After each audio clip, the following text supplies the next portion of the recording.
when I did Red Rocks and the best was at the end, just that by yourself moment. The by yourself moments when you're doing theaters are the best. I remember the first time I sold out the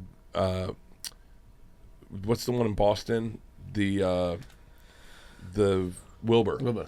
And I sat backstage. I was cold and I was warming myself against the heaters in the back, and I thought, I'm the only one here. Like I've been the only constant in this career. Like I have no one really to celebrate with but myself. Yeah. So I was like, you better learn how to enjoy this by yourself. Sure, like so you better good. learn how to be like, hey man, I'm grateful for this. I'm grateful. And so when I did Red Rocks, I went out, brought a joint and a Tito's and soda. Like, this is you. This is Went your moment. Went out to the fucking stage at midnight, watched the stars, sat down, smoked a joint, had a drink, and I was like, this is the guy I get to celebrate with. Yeah. It's Bert. You're going to have 1 million people there. Television execs, movie execs, your wife, your kids. Openers, your kids whatever. have no fucking idea how hard it is to sell fucking 10,000 tickets. But you do. You're the only one. Your wife, your manager doesn't know. Like, my manager can tell me, hey, we need more promos for Brooklyn. I'm in Brooklyn next week. You know, that like my brain's always thinking about that. But you're the one that has to sell the tickets. You have to do the promos. And so at the end of the day, you're the one that gets to celebrate. And the only other people that understand that, oddly enough, are comics. Like, this is it was one of my favorite stories. And it's a bad story to tell on podcasts. I know it might be alienating.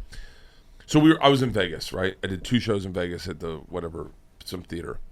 And I'm walking around and I see a Rolex shop. I'm a big fan of Rolexes. I don't have a hard time buying myself presents. I can buy other people presents, but I have a hard time spending money on myself. Yeah. So I go in, I look, and she pulls out this really nice Submariner, black Submariner.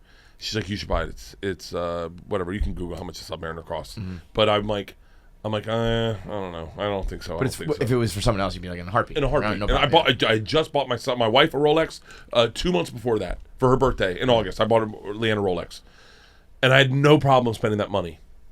So I leave. My wife calls me and she goes, "Did you get it?" And I said, "I don't know. I don't think so." And she goes, "You know, you work really hard. You deserve it."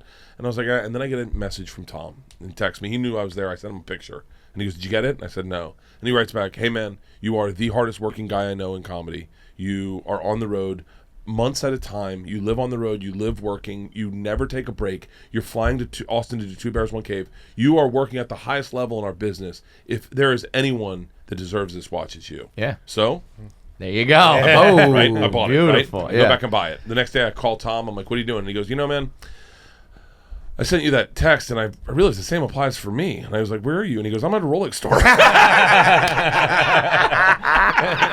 said, "Are you serious?" He goes, "Well, I mean, I sent it to you," and I was like, "I fucking work hard. I deserve a treat." If you're watching on YouTube, click here to subscribe so that you get all the new episodes as they come out. And John, what should they click if they want notifications? Make sure you click thumbs up for the like. Hit that bell icon.